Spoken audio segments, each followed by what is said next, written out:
College के YouTube channel पर आप सभी का स्वागत व अभिनंदन। प्रिय विद्यार्थियों, हम सेवालों के थैलस संगठन की बात कर रहे थे और उसके अंदर पिछली कक्षा में हमने पढ़ा कि थैलस संगठन के हमने दो प्रकार पढ़े, एक यूनिसेलुलर और दूसरा मल्टीसेलुलर। तो यूनिसेलुलर के जो प्रकार थे वो पिछली कक्षा में हमने अध्ययन कर लिए। आज की कक्षा में हम मल्टीसेलुलर बहुकोशिकीय थैलस की बात करेंगे। तो सबसे पहले मल्टीसेलुलर थैलस की बात करें तो प्रिय विद्यार्थियों, मल्टीसेलुलर थैलस का अर्थ हो गया बहुकोशिकीय थैलस संगठन, और इसके आपके टोटल 6 प्रकार है। 1, ये 2, 3, 4, 5 और ये 6 बहुकोशिकीय सेवालों का जो संगठन है उसके अंदर 6 प्रकार है। कितने प्रकार हो गए? 6 में पहला आपको याद रखना है एग्रीगेशन। एग्रीगेशन का मतलब होता है समूहन। दूसरा आपको ध्यान रखना है कॉनोबियम। कॉनोबियम का मतलब समूहन नहीं, ये कॉनोबियम मिस्टेक हो गया है। कॉनोबियम को समंडल कहेंगे अपन, समंडल। प्रिय विद्यार्थियों, 6 प्रकार है। उसमें पहला समूहन जिसको एग्रीगेशन कहते हैं, एग्रीगेशन के बाद में समंडल जिसको कॉनोबियम कहेंगे, और तीसरा आपका फिलामेंट्स जिसको हम तंतुल कहते हैं। चौथा आपका साइफनी जिसको हम सिफोनस कहेंगे, साइफोनस कहेंगे। पांचवा आपका पेरेनकाइमेटस, काइमेटस जिसको हम मरदूत के कहते हैं, ठीक है। और छठा आपका इक्विसिटम यानी इक्विसिटम प्रकार का हो गया। 6 प्रकार हो गए। वापस मैं आपको बता रहा हूँ, पहला प्रकार आपका कौन सा है? पहला प्रकार आपका है एग्रीगेशन, दूसरा आपका कॉनोबियम, तीसरा आपका फिलामेंट्स, चौथा आपका साइफोनस, साइफोनस के बाद में पेरेनकाइमेटस और इक्विसिटम। ये आपके 6 प्रकार हो गए। 6 प्रकार के अंदर अपन एक एक करके प्रकारों का अध्ययन करेंगे। सबसे पहले मैं आज की क्लास में केवल ये 2 लूंगा आपके, एक तो समूहन और एक समंडल की बात करूंगा। फिर उसके बाद में कॉलोनी और सिनोबियम में अंतर भी हम पढ़ेंगे, ठीक है ना। तो एग्रीगेशन और कॉनोबियम की बात करते हैं। अगली क्लास के अंदर अपन बाकी वाले चारों का अध्ययन करेंगे, 2 का अध्ययन इस क्लास के अंदर करते हैं। तो प्रिय विद्यार्थियों, सबसे पहले बात करते हैं समूहन किसे कहते हैं। आपको पता ही, समूहन का मतलब ग्रुपिंग, ठीक है ना। एग्रीगेशन का मतलब एकत्रित करना अर्थ होता है, एकत्रित करना। समूहन का मतलब इकट्ठा होना, ठीक है ना। तो इसमें कोशिकाएं आपस में समूहन करके अनियमित आकार की कॉलोनी बनाती है। यहाँ पर आपको ध्यान रखना है अनियमित आकार की कॉलोनी। कैसे? ये अनियमित, जिसका कोई फिक्स आकार नहीं होता है, ठीक है ना। तो इसमें जो संगठन होगा, इस संगठन के अंदर जो कोशिकाएं होगी सेवाल के अंदर, वो आपस में समूहन बनाएगी। समूहन का मतलब ग्रुपिंग करेगी, एकत्रित होगी। एग्रीगेशन होगा और उसमें अनियमित आकार का कॉलोनी का क्या करेगी? निर्माण करेगी।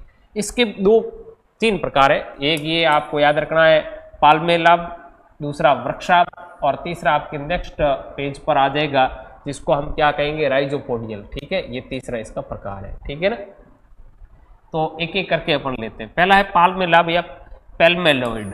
पैल्मेलॉइड की बात करें, पाल्मेलॉइड की बात करें तो पाल्मेलाब जो है ये कॉलोनी में गोलाब या अचल कोशिकाएं श्लेष्मी आधात्री में अनियमित रूप से अंतः स्थापित होती है। मतलब कहने का अर्थ ये गोल होती है, गोल होकर और आपस में श्लेष्मा से जुड़ी रहती है, गोलाब होती है, गोलाब, ठीक है। आकार इनका भी कैसा रहेगा? अनियमित रहेगा, ये ध्यान रखना आपको, ठीक है। इनका न तो आकार है, न ही कोशिकाओं का संख्या निश्चित है। यानी आपको ध्यान रखना है कि जो पाल्मेलाब प्रकार का ही जो संगठन है, थैलस संगठन की बात कर रहे हैं, पाल्मेलाब प्रकार का जो संगठन है उसके अंदर न तो आकार निश्चित है, न कोशिकाओं की संख्या निश्चित है। अब बात आती है कि समूहन के अंदर ये जो बहुकोशिकीय, मैंने आपको कल भी कहा था फियोफाइसी समूह सब इसके अंतर्गत आएंगे, ठीक है ना। तो समूहन की बात करें, समूहन के अंदर पाल्मेलाब की बात करें, पाल्मेलाब के अंदर एग्जाम्पल आपको याद रखना पामेला, और एक ट्रेटास्पोरा और एक एफेनोथिका, ठीक है। आपको 3 याद नहीं रहे तो एक पामेला तो याद रखना, प से पाल्मेलाब, प से पामेला, ये इसका जोड़ा याद रख लेना, प का संबंध याद रख लेना। प से पाल्मेलाब और प से क्या है आपके? पामेला, ठीक है। ट्रेटास्पोरा भी है, एफेनोथिका भी है, ठीक है ना। एक बात आपको ध्यान रखनी है जो मैं आपको यहाँ नोट करके लिखी हुई है, ठीक है ना, विशेष रूप से आपको ध्यान रखना है। अपन बात करें प्रिय विद्यार्थियों, तो यहाँ आपको पाल्मेलाब जो अवस्था है पाल्मेलाब अवस्था की मैं बात करता हूं, तो पाल्मेलाब अवस्था की बात करें तो पाल्मेलाब के अंदर कुछ कोशिकाएं ऐसी होती है, कुछ शैवालों के अंदर, हर एक शैवाल के अंदर नहीं, कुछ अपवाद है, यानी कुछ शैवालों के अंदर क्या होता है, पाल्मेलाब अवस्था है वो अस्थायी होती है। और इसका जो सबसे महत्वपूर्ण एग्जाम्पल है वो है क्लेमाइडोमोनास। अच्छी तरह से ध्यान रखना आप, क्लेमाइडोमोनास में पाल्मेलाब अवस्था अस्थायी रूप से पाई जाती है। कैसी पाई जाती है? अस्थायी रूप से पाल्मेलाब अवस्था पाई जाती है, वो पाई जाती है क्लेमाइडोमोनास के अंदर। ठीक है ना। नेक्स्ट अपन बात करते हैं 2 नंबर वृक्षाभ, जिसको अपन डेंड्रॉइड कहते हैं। ठीक है, डेंड्रॉइड का मतलब कोशिकाएं एक दूसरे से श्लेष्मा के द्वारा जुड़ी रहती है। यहाँ दोनों में डिफरेंट आपको अच्छी तरह से आना चाहिए। डिफरेंस क्या है? देखिए, पाल्मेलाब में कॉलोनी बनेगी, गोल बनेगी, अचल कोशिका होगी, श्लेष्मी के द्वारा अधात्री में अनियमित रूप से अंतःस्थापित होगी। ठीक है ना। यहाँ मतलब कॉलोनी का निर्माण होगा, गोलाब होगा, और यहाँ पर श्लेष्मा के द्वारा जुड़ी रहेगी, और स्वरूप जो है वो बिल्कुल छोटे वृक्ष की तरह सूक्ष्म वृक्ष जैसा दिखाई देता है, और इसलिए इसको वृक्षाभ कहते हैं या डेंड्रॉइड कहते हैं। और आपको याद रखना केमिसाइफोन और क्राइसोडेंड्रॉन, केमिसाइफोन और क्राइसोडेंड्रॉन इसके एग्जाम्पल है।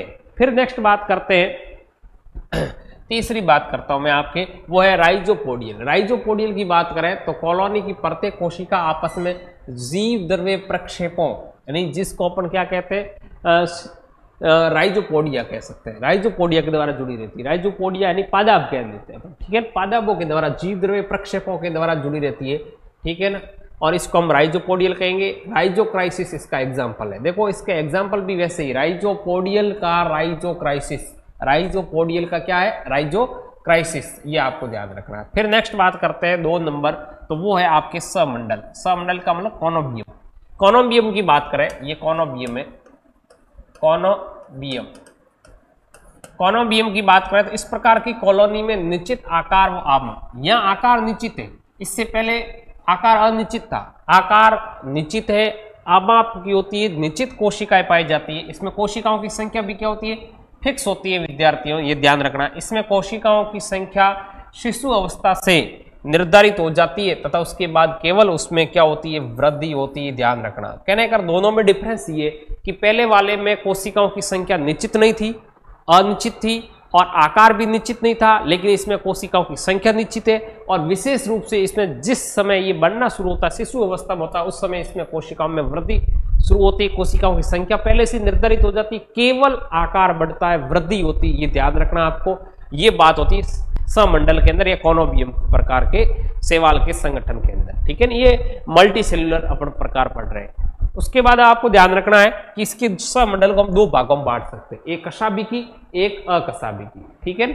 एक फ्लैजेलेटेड है तो एक नॉन फ्लैजेलेटेड है। ठीक है ना। कशाभिकी जिसमें कशाभिका पाई जाती है, यानी कशाभिका युक्त होती है, आपको ध्यान रखना है। नेक्स्ट, जो आपस में प्लाज्मोडेस्माटा के द्वारा जुड़ी रहती है, ध्यान रखने वाली बात है कि जो समंडल के 2 प्रकार हमने पढ़ा, एक कशाभिका है, दूसरा अकशाभिका है। कशाभिका जो है आपके, उसके अंदर आपको ध्यान रखना है, इसमें कशाभिकाएं पाई जाती है, और किससे जुड़ी रहती है, प्लाज्मोडेस्माटा के द्वारा जुड़ी रहती है। प्लाज्मोडेस्माटा आकार सामान्यतः कैसा होता है, गोलाकार होता है, ये आपको अच्छी तरह से ध्यान रखना है। एग्जाम्पल पेंडेराइना और वॉलवॉक्स, ये इंपॉर्टेंट एग्जाम्पल है वॉलवॉक्स।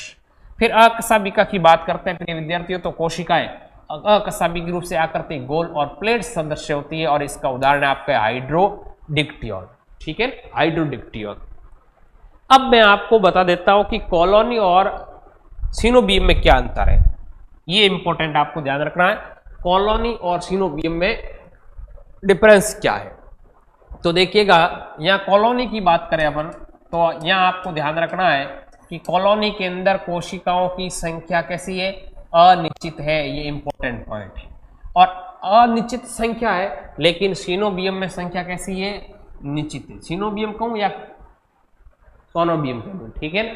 तो यहाँ अनिश्चित है, वह क्या है, संख्या निश्चित है। यहाँ आमाप आकृति अनिश्चित है, लेकिन यहाँ आमाप और आकृति मतलब आकार क्या होगा, फिक्स होगा। तीसरी बात है कि नेवा की कोशिकाएं पृथक पृथक या संयुक्त हो सकती है, लेकिन यहाँ जो कोशिकाएं वो परस्पर आपस में क्या है, कोशिका द्रव्य योजकों के से जुड़ी रहती है। इसमें ध्रुवता का अभाव होता है, लेकिन इसमें ध्रुवता पाई जाती है। इनको एक बार वापस देखते हैं कि यहाँ पर कौन कौन सी आपको बातें ध्यान रखनी। एक साइड में कॉलोनी है, एक साइड में सिनोबियम है। कॉलोनी के अंदर आपको ध्यान रखना है संख्या की बात करें तो संख्या पहले तो आपको ध्यान रखना है कि इसके अंदर अनिश्चित होती है, संख्या अनिश्चित होती है, इसमें निश्चित होती है, ठीक है। कॉलोनी में संख्या अनिश्चित है लेकिन सिनोबियम में संख्या निश्चित है। फिर आपको ध्यान रखना है आकार की बात करें तो आकार इसमें कैसा है, आकार और आमाप की बात करें मतलब आकृति कैसी है, शेप कैसा है, साइज कैसा है, तो इसमें तो होता है अनिश्चित, इसमें कैसा होता है, निश्चित होता है। तीसरी बात ध्यान रखना कि इसमें जो निवा की कोशिकाएं होती है वो आपस में या तो पृथक रहेगी या संयुक्त हो जाएगी। इसके अंदर जो कोशिकाएं वो कोशिका द्रव्य योजकों से क्या रहेगी, जुड़ी हुई रहेगी।